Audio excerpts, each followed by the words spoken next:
Hey everyone, thank you so much for watching and listening. If you've been enjoying the content on the show, be sure to subscribe to my YouTube channel. Thank you in advance. Now, this show is for informational, educational, and entertainment purposes only. None of this constitutes legal advice. We're focusing on the drone industry and talking with leaders worldwide. Now, fasten your seatbelts and let's get started. Today's guest is Heather Monthie. She's the founder of Educators Who Drone, as well as Electric Monarch Drone Education. She's been a pilot since 1997 and an instructor pilot since 2002. Hi, Heather. Thank you so much for joining the PropsClear podcast. It's so nice to talk with you in person in a way. I know we're not in person technically, but compared to a phone call, this is certainly better to have face-to-face interaction. Yes, thank you very much for having me. I'm very excited to be here and just chat some more about aviation. Happy to help get the word out about what you're doing. Tell me what you're up to right now. You have an incredible resume of what you've done in the past, number of decades. But what are you doing currently to help educate people around the world?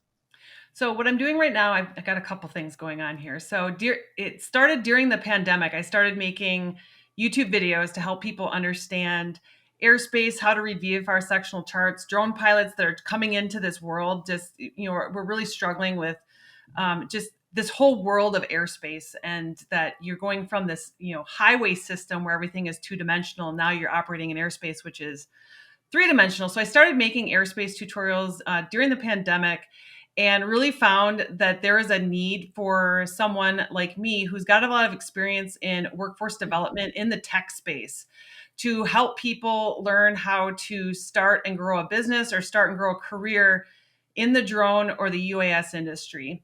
And so I'm working with a lot of different people who are either pivoting their careers or they're getting started as a young adult in the drone industry. But I'm also working with teachers who are learning how to use drones in STEM education. So they are teachers who they're very forward thinking and recognize the value of drone technology and helping to create innovators and problem solvers and things like that. And so we've got a community called Educators Who Drone, and it's really just this opportunity for everybody who's teaching drones throughout the world to come together and share ideas and collaborate and help solve some problems and figure out how to do things and things that are just unique to teaching drones in the classroom, whether it's in the K-12 world or post-secondary community colleges, universities, things like that. So really just focusing on building out that UAS talent pipeline, no matter if you're 5 years old or 65 and retired and want a new gig.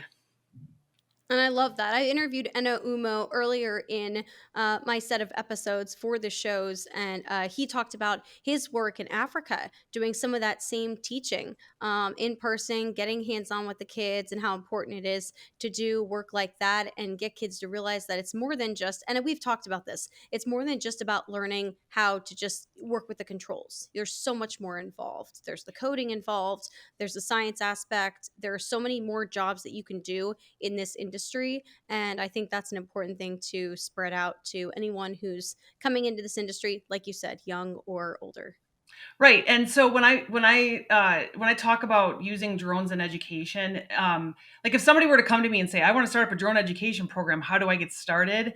The first question I would ask is, what is it that you want to teach? Because I really teach that there's more than just flying drones where there's opportunities for careers, for businesses, for innovation, all that. So I break it up into 4 sort of pillars, and it's build, code, fly, and certify. So are we teaching the engineering design process? Are we teaching students how to create and innovate and coming up with new ideas for drones? Are we teaching students the coding aspects of drones? Are we learning things like autonomous flight and how to program drones to conduct autonomous flight? Mm-hmm. The cybersecurity piece that goes into that. And then are we teaching students how to fly? So the hands-on skills of actually flying a drone. And then the certified piece to it would be getting the remote pilot certification for whatever country you're in. I've never heard someone say it that way. That's an interesting way to take a step back, that 5,000-foot view, to help someone figure out what they really want to do in this business. Right. Yeah. I think it's just that there's, sometimes when a new technology comes out, we get sort of overwhelmed with the coolness factor of it. Mm-hmm. And we're like, oh, we need to be teaching kids how to do this, but it's what is the end result? What is it that we want students to know how to do, whether they're 5 years old or 55 years old? What is it that we want you to know how to do? Drones are a tool, Mm-hmm. and they help you learn different skills. And I always say too, like it's not necessarily to get students a job flying drones. It certainly is needed, Yeah. and we certainly have opportunities there. But we can teach things like meteorology. We can teach things like aerodynamics, aerospace engineering. There's all these different topics that we can teach using drones as the tool. The reason why you came onto my radar, pun intended, is that you had posted something on LinkedIn about how you'd reached 105 countries through social media, being able to teach a lot of what we were just talking about in the last 5 minutes or so. Tell me about your experience going worldwide with this information through the FAA's Part 107. That's really only for the US, and that kind of Mhm. information is only for the US airspace. But you've been able to take a lot of this information, not necessarily about airspace in the US, but everything else, and being able to push it out to so many different countries. I mean, just absolutely incredible. What has that experience been like? And you haven't traveled to a lot of these places. So, what is that experience like teaching, remotely versus in person? Yeah, I think that, like I said earlier, I really started making YouTube videos on airspace, how to read a Chicago sectional, in the U.S. Right, and so a lot of my audience was in the US, but then I was paying attention to my analytics, and I was realizing like people from other countries were watching this stuff too. And then even in my Educators Who Drone community, I polled them several years ago just to see like where's everybody coming from.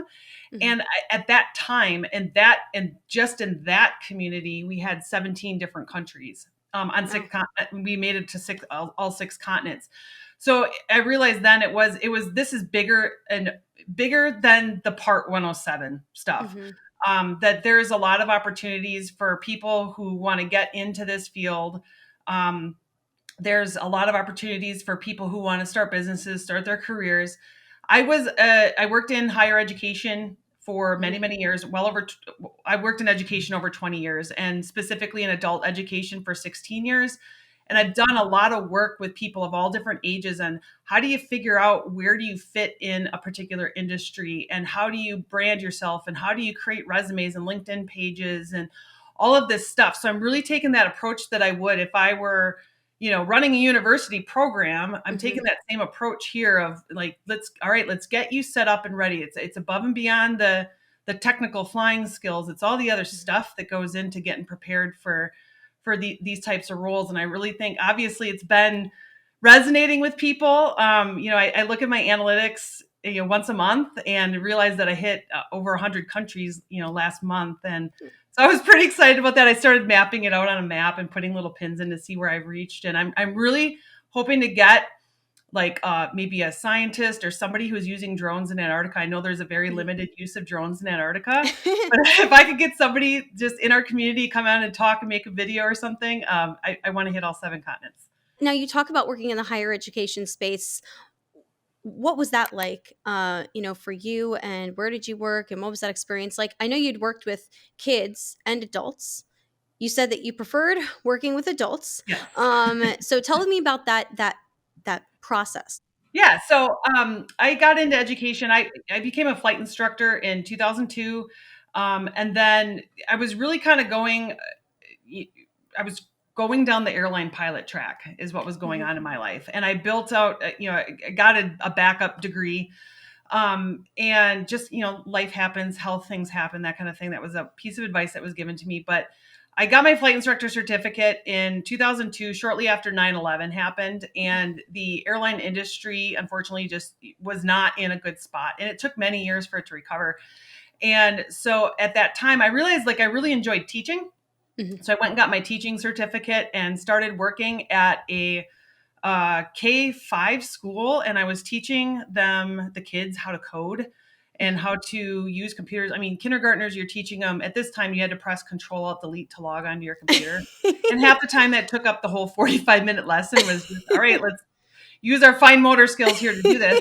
But then I was It's also hard for working. little fingers. It is, and I still have tiny fingers, so I the get fingers it. don't spread far enough, and so I was doing that, and I really liked it, but my position was cut, and so I actually found my way into higher ed as a result of that, and really realized that I liked working with adults, but also because my position was cut, they wanted me to come back and train the remaining teachers how to teach coding and computer science and that's when I Mhm, kind of realized, like, okay, this is my thing. I like working with mhm, adults.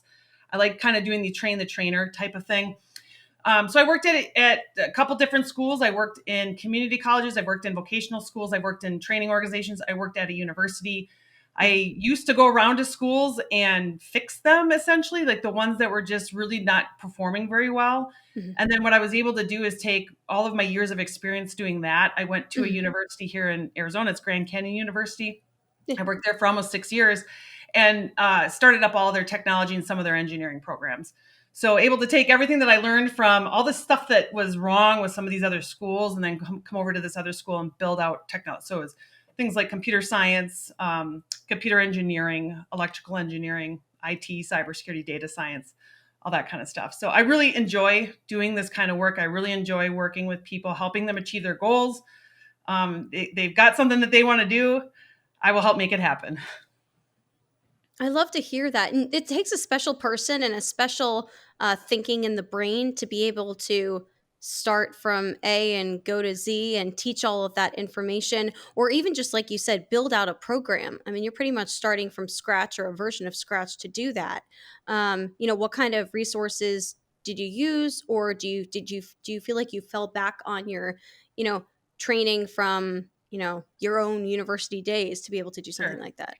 Yeah, so when I was at the university, I started, we had a team of 2 people and under 80 students, and I grew it out to, we had well over 300 faculty and 6,000 students, and that program is still, all those programs are still running and they're still going. I really figured out about myself that I enjoy putting together training programs, educational programs. I enjoy building these things out and getting them sort of operational, and then kind of Mhm, handing it off to somebody to run it. And so I'm taking that same sort of mentality of, like, if I were doing this for a college or for a university, how would I build this out, and what kind of offerings would I make available to the students that are, trying to pivot their careers here or start a mhm, new career? What are the things that I would create for them? And that's what mhm. I'm doing here, is just creating all that same stuff just on my own platform versus, for a college or a university. But how do you yourself start something like this? Like in terms of building it out, is there training you've had in the past to be able to get Yeah. that kind of Yes. information? Yeah. I have a master's degree in teaching. And then my PhD is in information technology with a focus on education. So putting together technology education programs. And, and then just my experience working in different schools of just how does this work? But really what you do in the tech space, Mhm, drones included, it's difficult to really put together training pathways simply because it's not very well clearly defined. It's not like going to law school where you go get a bachelor's degree, you study, you take the LSAT, you go to law mhm, school, you pass the bar, and then you're a lawyer. mhm. Uh, we don't have that yet in some of these emerging technologies. All right, Right. drones included, where it's just like, yeah, we know you got to get the Part 107 or the remote pilot certification in your country, whatever it may be. But what if you want to go this direction, or if you want to go that direction? Like, that is not defined yet. Mhm, And so what I do is I've got all different resources that I go and I pull data from, that you can look at some of these reports that are out there, and they're expensive to buy, but there's industry reports and things like that out there. But there's also places that you can find some of this stuff online for free, mhm, and just kind of bring it all together and start creating a story of mhm, what are the opportunities in this industry. So I know, like, I know that there's opportunities here in the drone industry, but what are those very specific opportunities? So I can go and I can do some of this research. I can look at things like Google Scholar and see some of the different reports and research papers that people are writing, and some of the data that's being put out there, and just looking at all of these different online resources to help, sort of, like I said, just create that story of These are the opportunities in construction. These are the opportunities in power and energy, things like that. So it's really just kind of having this larger vision, but Mhm. then figuring out like, all right, where do we get started? And then just how do you, what are the steps in between there to achieve that larger vision? It's pretty incredible that you're doing that, though. That's just amazing. So one of the things that we spoke about before this show is that we really want to stress to people that there are so many career options beyond just flying a drone. Find what you're interested in, look for the low-hanging fruits, and be able to learn something from that. Like you were saying, if you want to go work for a drone company, maybe go start in whatever position they may have, but get your Part 107 on the side so that it's showing initiative to be able to do something like that. Make a list of things that you love how to do or you love doing. And then the second list is going to be things that you're good at, things that you know that you're really, really good at. You might not necessarily love them, but Mm-hmm. you're good at them. And then what are some of the things that you have experience in? Okay. And you're going to create this little Venn diagram, and hopefully you'll see some sort of intersection there of things that you love to do, things that you know how to do, and things you have experience in. And then how do you take that then to the drone industry? Okay. So like if you really like talking to people, you're a good salesperson, if you want to get into the drone industry, I think a really easy way for you to get into the drone industry is to go work for a company as a sales rep. Mm-hmm. You can get into things like marketing. I've worked in aerospace cybersecurity. I've worked with engineers and teaching them, how to develop secure software and secure hardware, things like that. So you can really just find sort of these things that the intersection of all these things that you've already got, Mm-hmm. these skills that you already have, and how do you just apply it to this new industry?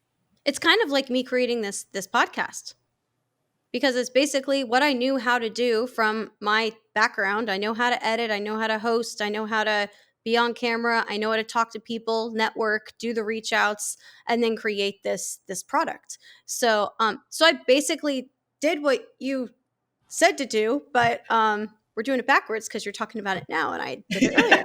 Yeah, I Um mean, you can do that with anything. Like if you want to get into blockchain, like it doesn't matter. Just figure out what it is that you already know and mhm, what you can bring to this new industry. What is it that you've already got? You've got some really good work experience. You've got some really good talents and some good skills. Just mhm. what can you bring? Let's talk about your love of flying, because this entire thing we're talking about started because you wanted to learn how to fly and Mhm. you became a pilot in 1997. Obviously that was 4 years before 9/11 and a lot of things changed, like we talked about. But what made you say, I want to go get lessons, I want to learn how to fly?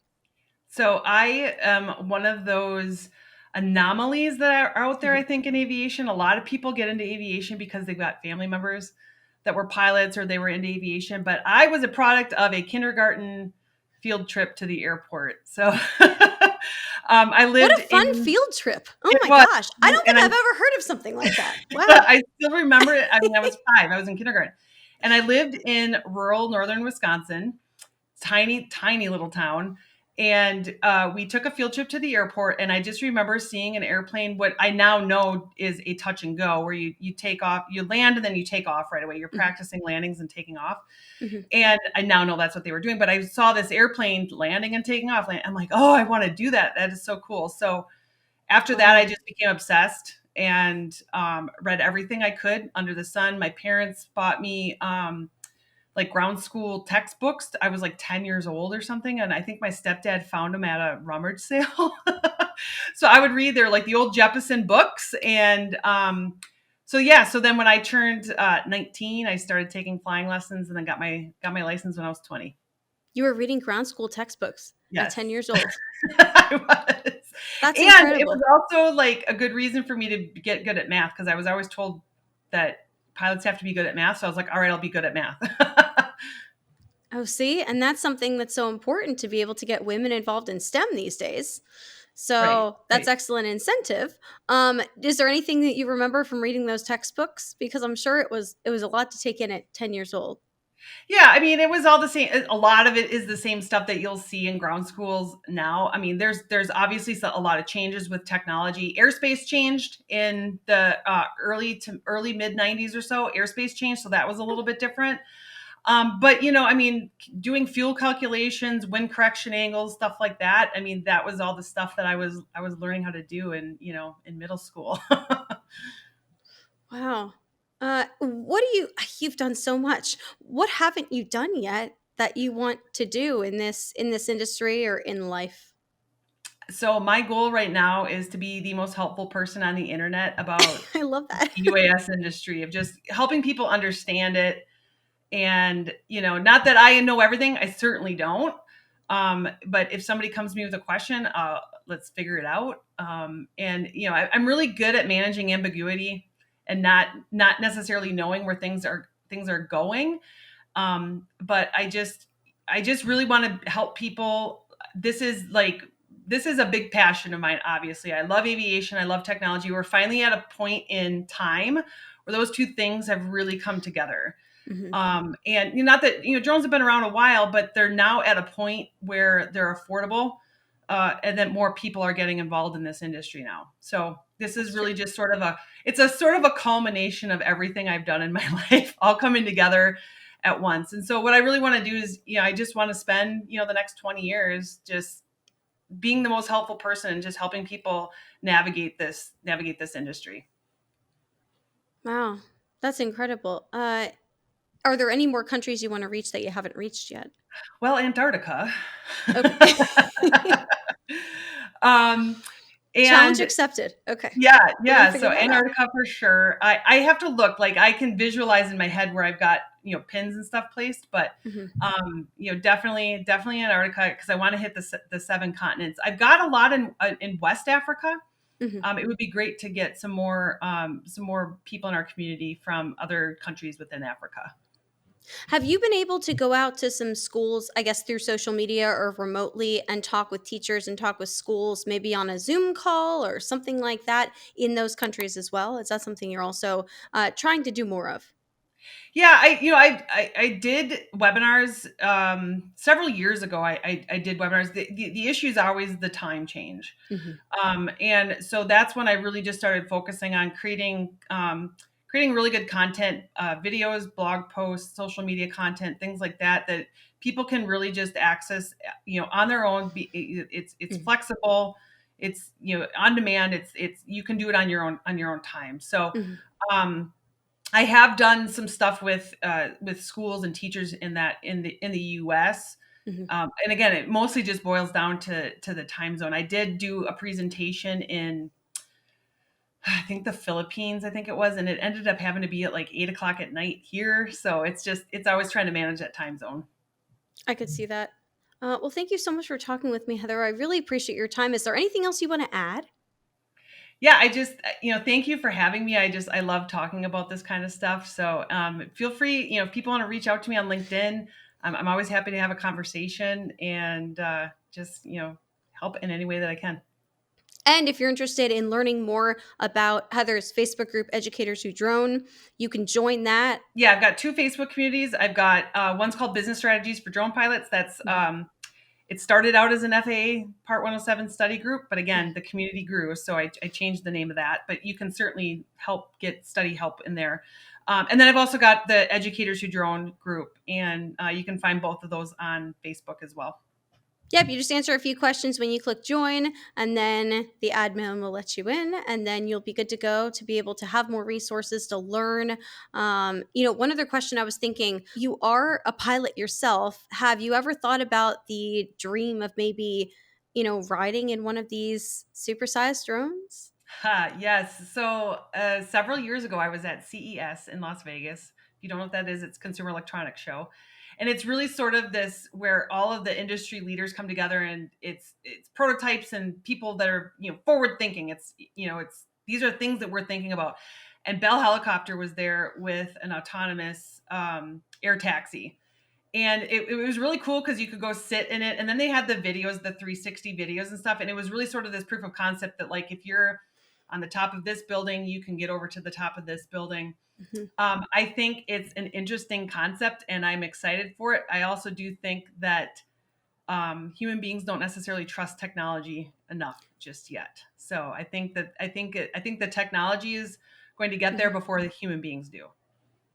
And that's one of the reasons why I started this podcast, to improve public perception, because I think a lot of people are, still concerned about drones, about the privacy aspect, about other things involved in, these quadcopters or hexacopters flying around, just delivering packages or doing surveillance or whatever they're doing. So, one of the reasons why I want to bring as many people as I can on from different, areas and sectors within the drone industry is to help people be like, oh, this is going to be a thing of the future. It's going to help me out. It's going to help, the medical world out. It's going to help, help so many different aspects of, our everyday lives. Yeah, I think that so I did my master's thesis in integrating technology into writing instruction, Mhm. and through my research in that, I found that back in the day when schools were using the old slate chalkboards, like the Mhm. students had their own slate chalkboard and a piece of chalk, and then we were switching over to paper and pencil. It was this whole uproar that the world's ending and what are we doing and that kind of thing. Same thing happened when we started moving over to technology and using computers in schools, and we're using computers in work, and we're starting to automate this kind of stuff, and the world is ending, right?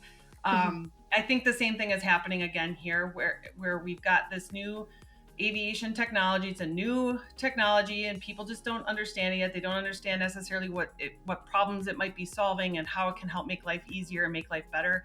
Mhm. And so we need people like you that are out there, sort of, spreading the good word about, like, this is a good thing for us. If you have any topics or suggestions for future episodes, you can email me, angelswings.jillian@gmail.com. That's ANGELSWINGS.JILLIAN@gmail.com. I'll see you later.